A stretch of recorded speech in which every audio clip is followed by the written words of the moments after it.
Nasal implants பற்றி இந்த வீடியோவில் சொல்கிறேன்.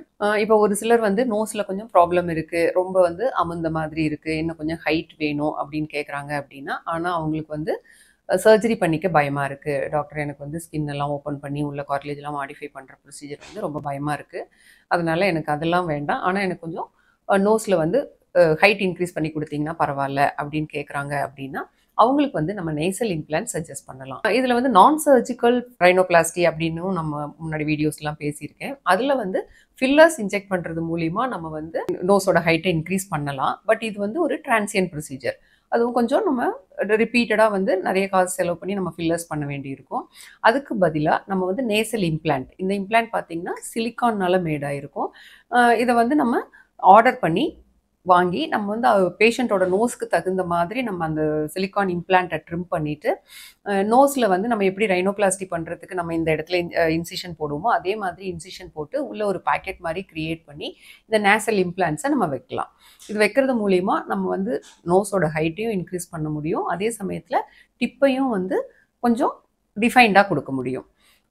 இது வந்து நம்ம லோக்கல் அனஸ்தீஷியாலையும் பண்ணலாம். ஒரு சில பேஷண்ட்ஸ் கோஆப்ரேட்டிவாக இருந்தாங்கன்னா நான் லோக்கல் அனஸ்தீஷியாவில் பண்ணலாம், இல்லைன்னா நம்ம ஐவி செடேஷன் கொடுத்தும் இந்த ப்ரொசீஜரை பண்ணலாம். இதில் வந்து டாக்டர் இந்த இம்ப்ளான்ட் வந்து நம்மளுக்கு ஒத்துக்குமா அப்படின்னு கேட்டிங்கன்னா, இது வந்து சிலிக்கான்னால மேடப் ஆகிருக்கு. எப்படி பிரெஸ்ட் இம்ப்ளான்ட், அதர் இம்ப்ளான்ட்ஸ்லாம் நம்ம சிலிக்கான்னால பண்ணுறோமோ அதே மாதிரி இந்த நேசல் இம்ப்ளான்ட்ஸும் சிலிக்கான்னால ஆனது. இது வந்து நம்ம பாடிக்கு வந்து எந்த ரியாக்ஷனையும் கொடுக்காது, அதனால தாராளமாக அந்த நேசல் இம்ப்ளான்ட்ஸை நம்ம அவுட் பண்ணலாம். இதில் ஒரே ஒரு ப்ராப்ளம் என்ன அப்படின்னா, ஒரு சில டைம் வந்து கரெக்டான சைஸ் நம்ம சூஸ் பண்ணாமல் விட்டுட்டோம் அப்படின்னா, அதாவது இம்ப்ளான்ட்டை வந்து பேஷண்ட்டோட நோஸ் லென்த்துக்கு வந்து கரெக்டாக ஷேப் பண்ணாமல் நம்ம உள்ளே வச்சிட்டோம் அப்படின்னா, அதாவது பெருசாக வச்சிட்டோம், இப்போ நோஸ் வந்து சின்னதாக தான் இருக்குது, இம்ப்ளான்ட் வந்து கொஞ்சம் பெருசாக வச்சிட்டோம் அப்படின்னா அந்த நேசல் இம்ப்ளான்ட் வந்து எக்ஸ்ட்ரூஷன் ஆகிறதுக்கு வாய்ப்பு இருக்குது. இப்போ இம்ப்ளான்ட்ஸ் இப்படி வைக்கிறோம் அப்படின்னா டைட்டாக இருக்குது, ஸ்கின் என்வெலப் டைட்டாக இருக்குது, இம்ப்ளான்ட் பெருசாக இருக்குது அப்படிங்கிற பட்சத்தில் அது வந்து உறுத்தி இந்த இடத்துல வந்து ஸ்கின் எக்ஸ்போஸ் ஆகி அந்த இம்ப்ளான்ட் வந்து வெளியில் தெரியறதுக்கு வாய்ப்பு இருக்குது. அப்படி ஏதாவது நேசல் இம்ப்ளான்ட் வெளியில் தெரிகிற பட்சத்தில் நம்ம அந்த இம்ப்ளான்ட்டை ரிமூவ் கூட பண்ணிக்கலாம். இன்னொரு ஆப்ஷன் வந்து ஒரு சிலருக்கு வந்து ரைனோபிளாஸ்டி சர்ஜரி பண்ணுறோம் அப்படின்னா, ரைனோபிளாஸ்டி சர்ஜரி பண்ண அப்புறம் அவங்களோட நோஸ் வந்து எங்களுக்கு பிடிக்கல அப்படின்னு கூட சொல்லுவாங்க. அந்த மாதிரி டைமில் நம்ம ஒன்றுமே பண்ண முடியாது போஸ்ட் ஆப்ரேட்டிவாக.